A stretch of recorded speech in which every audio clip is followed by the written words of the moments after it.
Un travail tout en délicatesse. Cet employé de l'herbarium de Yangambi, en République démocratique du Congo, restaure un herbier extraordinaire, la mémoire de la nature. Le site de Yangambi, dans le nord du pays, était dans le monde la plus grande station de recherche tropicale pendant la colonisation belge. Au cœur de la deuxième forêt tropicale du monde, les colons avaient installé en 1933 cet herbarium, qui jusqu'à l'indépendance en 1960 détenait le plus grand herbier d'Afrique avec 110 000 plantes. Un trésor aujourd'hui en cours de digitalisation grâce au concours du Jardin botanique de Metz en Belgique.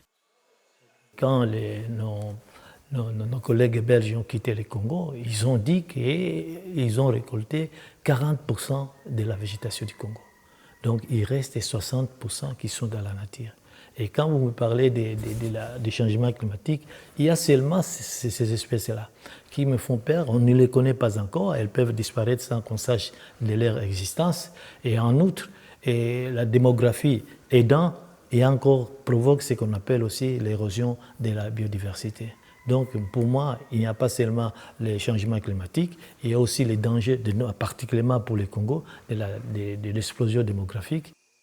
Le gardien de ce saint des saints de la botanique espère maintenant planter sur 600 hectares toutes les espèces du Congo, un jardin bien vivant afin que les générations futures ne les découvrent pas séchés dans un herbier.